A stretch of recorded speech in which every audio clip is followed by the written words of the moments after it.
వైకాపా అధ్యక్షుడు జగన్ వైఖరిపై తెలుగుదేశం నేతలు ఆగ్రహం వ్యక్తం చేశారు. జగన్ మోసపూరిత ప్రచారాలను ప్రజలు నమ్మే పరిస్థితిలో లేరని హోంమంత్రి చినరాజప్ప అన్నారు. వైకాపాలో సీట్ల కేటాయింపుపై వేలంపాట జరుగుతోందని మంత్రి జవహర్ ఆరోపించారు.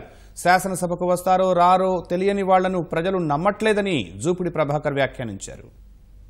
రోజు కూడా పోలీసులు విమర్శించేస్తా ఉంటాడు. ఈయనకి ఆంధ్రప్రదేశ్ మరి పోలీసుల మీద నమ్మకం లేదు, ఆంధ్రప్రదేశ్ మీద ప్రజల మీద కూడా నమ్మకం లేదు.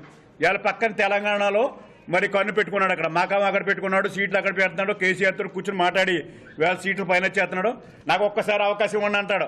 మీ నాన్నగారికి అవకాశం ఇచ్చినప్పుడు, మీ నాన్నగారు ముఖ్యమంత్రి ఉన్నప్పుడు నువ్వు అవకాశం తీసుకుని 1,00,000 కోట్లు సంపాదించావు.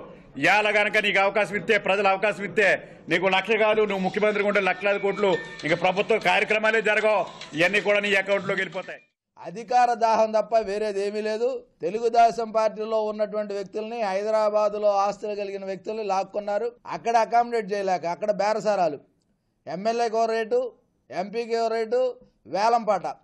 ఈరోజు 10 కోట్లు ఒకళ్ళు ఇస్తారంటే రేపు 15 అంటే రేపు ఇంకోళ్ళకి, ఎల్లుండి 16 అంటే ఇంకోళ్ళకి.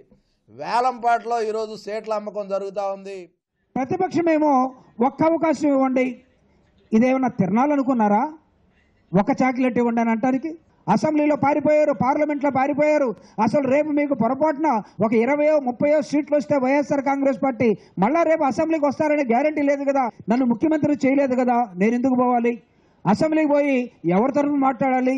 ప్రజలు ఏమన్నా మాకు ఓట్లేసారా? ఓట్లేస్తే మేము గెలిచేవాళ్ళం కదా. ఇలాంటి ఆలోచనలోకి వచ్చిన రాజకీయ పార్టీకి ఒక్క ఛాన్స్ ఇస్తే పొరపాటున ఒక్క ఛాన్స్ మిస్యూజ్ చేసుకుంటే ప్రజలు మళ్ళా వీళ్ళు రేపు అసెంబ్లీకి వస్తారో రారో తెలియదు.